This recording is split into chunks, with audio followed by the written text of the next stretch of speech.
Assalamualaikum warahmatullahi wabarakatuh. Alhamdulillah rabbil alamin wal aqibatu lil muttaqin wa la udwana illa 'alal zalimin.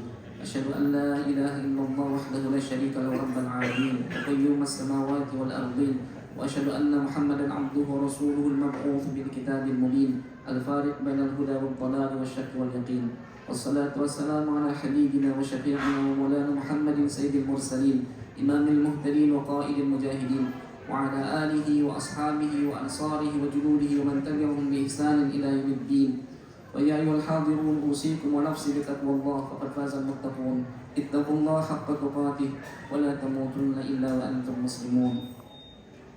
Hadirin jemaah salat tarawih, marilah kita memuji Allah Subhanahu wa taala, sembilan makhluknya, seridha dirinya, sehingga searasnya, seutuh kalamnya.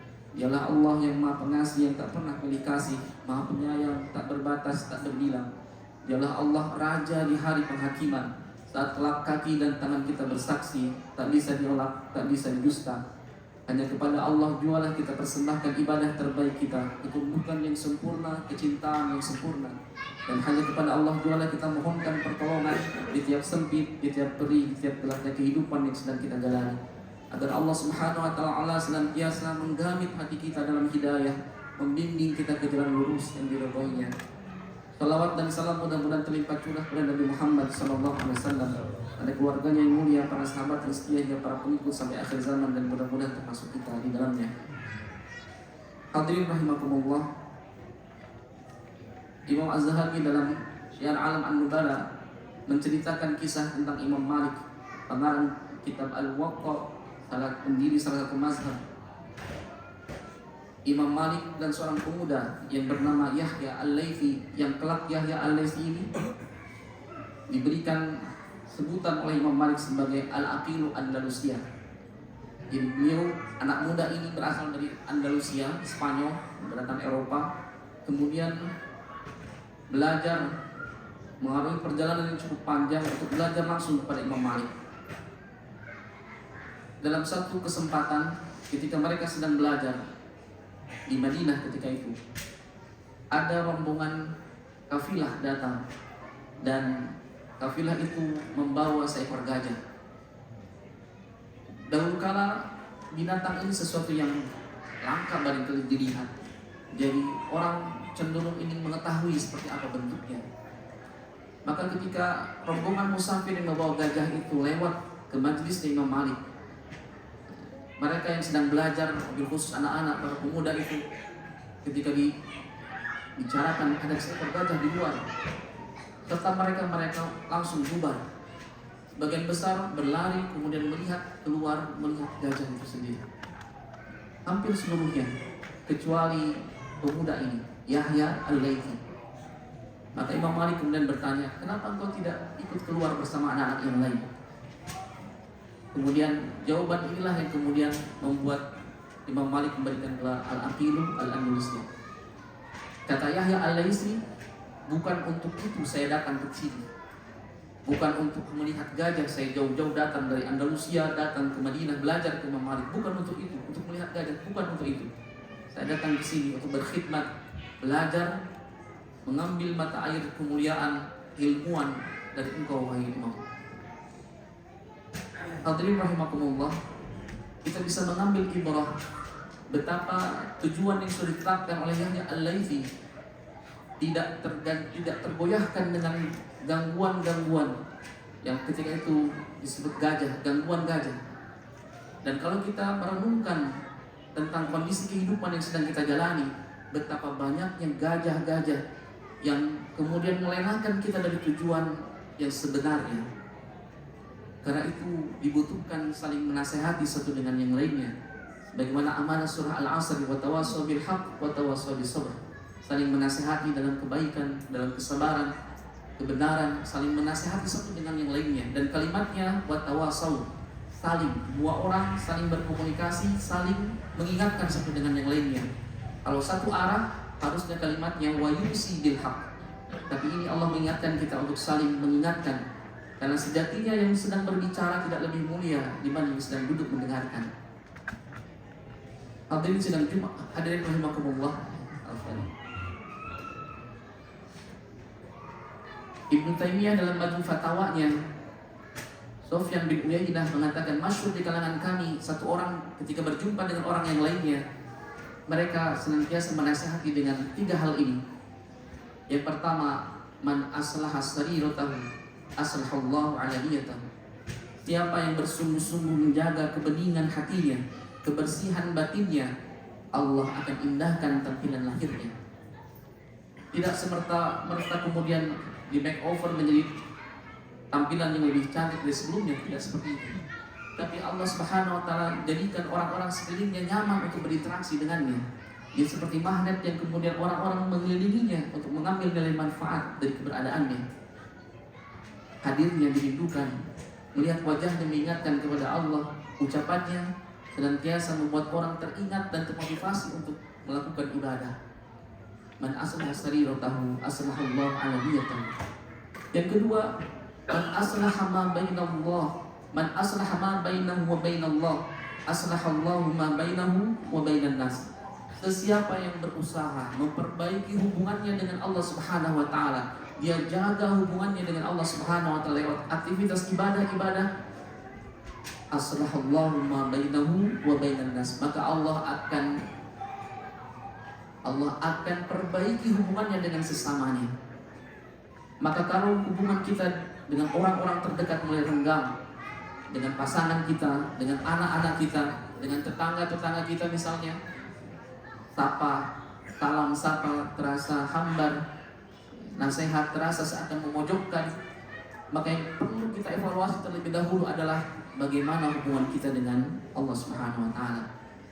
Begitupun dengan pasangan kita, begitupun dengan anak-anak kita yang awalnya akrab lalu kemudian seperti ada jarak menjauh, sulit kita untuk menggapai mereka, sehingga kemudian kalimat yang kita ucapkan terasa keras didengar oleh telinga mereka. Bukankah jarak yang jauh membuat seseorang harus berteriak supaya suaranya didengar? Dan sejatinya bukan jarak itu yang jauh, tapi hatinya yang berjarak dengan Allah Subhanahu wa taala. Dan yang ketiga, man amila li akhiratihi kafallahu amra dunya.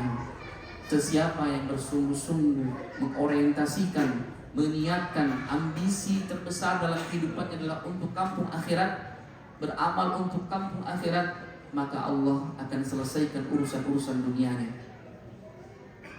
Sejatinya kita adalah para perantau di bumi ini.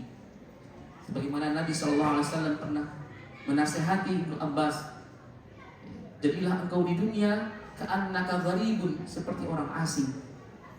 Dan setiap perantau tentu memiliki kerinduan ke kampung halamannya. Insya Allah, mudah-mudahan Allah berikan rezeki, kesehatan juga usia. Biasanya di penghujung Ramadan, Syawal ada tradisi mudik ke kampung halaman, menempuh perjalanan yang panjang, melelahkan, ongkos berlipat, tapi seluruhnya merasa ringan karena ada kecintaan di dalamnya. Saya mah orang Bandung, lahir di Bandung, sekolah di Bandung, kerja di Bandung, nggak terlalu bervariatif.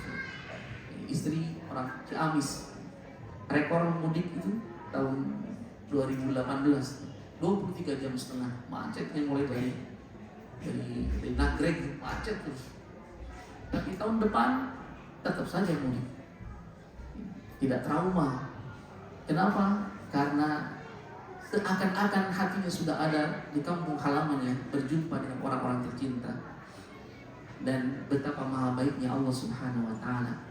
Ketika Allah bicara tentang kematian, Allah bicara bukan dengan sesuatu yang menyeramkan, bukan dengan sesuatu yang membuat kita takut karenanya. Justru ketika Allah bicara tentang kematian, Dia berbicara tentang sesuatu yang membahagiakan. Dalam akhir surat Al-Fajr, Allah mengingatkan irji'i, kalimatnya ketika Allah mengatakan ya ayyatuhan nafsul mutmainnah irji'i ila rabbika radiyatan mardiyah. Allah Subhanahu wa taala memberikan kiasan, pulanglah. Pulang. Kata pulang dalam kehidupan keseharian kita biasanya ditafsirkan sesuatu yang membahagiakan. Yang jamaah umrah ataupun hajian ketika pulang tasyakur bin ni'mah, diundang tetangga handai taulan berkumpul, tasyakur bin ni'mah. Yang bekerja menjelang sore hari dia pulang kembali kepada keluarganya dalam keadaan bahagia. Dan anak mahasiswa atau pelajar, ketika guru mengatakan sebentar lagi kita pulang, biasanya mereka bahagia. Karena pulang itu sesuatu yang membahagiakan. Sebagaimana nanti kita pulang mudik itu sesuatu yang membahagiakan. Maka Allah Subhanahu wa Ta'ala mengistilahkan pulang dalam konteks kematian. Bahwa kita harus menjadikan proses ini sebagai sesuatu yang membahagiakan. Tentu harus ada bekalan di sana, tentu harus ada persiapan-persiapan terbaik. Man amila li akhiratihi kafallahu amra dunyahu. Maka ketika orientasinya, niatannya, geraknya, baik dalam sendiri ataupun ramainya, seluruhnya diorientasikan untuk kampung akhiratnya, sebagai bekalan terbaik untuk kampung akhiratnya, Allah akan selesaikan urusan-urusan dunianya. Logika sederhananya adalah semakin jauh perjalanan, tentu bekal yang harus kita miliki semakin lengkap. Kalau bapak ibu akan keluar negeri misalnya ke Singapura, tentu perbekalan-perbekalan sebelumnya harus sudah disiapkan. Semakin jauh perjalanan kita, semakin lengkap, semakin banyak bekal yang harus kita siapkan. Ada dua tipe orang ketika mudik ke kampung akhirat tersebut. Ada seperti orang mudik ke kampung halamannya, jumpa dengan anak istri keluarga tercintanya, maka perjalanannya perjalanan yang membahagiakan. Yang kedua, ada orang yang ketika di kampung halamannya melakukan kejahatan, lalu kemudian dia berlari, merantau ke tempat yang lain. Setelah itu tertangkap, kemudian dipaksa untuk kembali ke kampung halamannya. Ada bayangan rasa malu, penyiksaan, bercampur aduk seluruhnya. Maka mudah-mudahan Ramadan ini adalah bekal terbaik bagi kita untuk ketika pulang dalam keadaan berbahagia insyaallah. Sebagaimana seruan Allah tadi, irji'i ila rabbiki radiyatan mardiyah. Kalimat berikutnya, fadkhuli fi ibadi wadkhuli jannati. Masuklah ke dalam golongan hamba-hambaku, masuklah ke dalam surgaku. Oleh karena itu saling doakan Allah agar Allah senantiasa berikan kekuatan, kesabaran, kemampuan kepada kita untuk senantiasa menjadikan waktu-waktu yang tersedia di Ramadan ini dengan sesuatu yang terbaik. Kita tidak pernah tahu apakah kita akan sampai ujung Syawal atau tidak. Kita tidak pernah tahu, bahkan untuk hari-hari Ramadan berikutnya kita pun bisa menjalaninya ataupun tidak. Sudah banyak terjadi saudara-saudara kita, handai taulan kita, teman karib kita yang dulu tarawihan bareng, dulu buka bersama bareng, Ramadan ini sudah tidak ada. Karena itu mudah-mudahan Allah senantiasa menjaga kesadaran kita, menjauhkan kita dari gajah-gajah tadi yang pada akhirnya akan melenakan kita dari tujuan yang semestinya dari ibadah puasa ini, yaitu mencapai derajat takwa di sisi Allah Subhanahu wa Ta'ala. Demikian yang bisa disampaikan, lebih dan kurangnya mohon maaf. Hadanallahu wa iyyakum ajma'in. Assalamualaikum warahmatullahi wabarakatuh.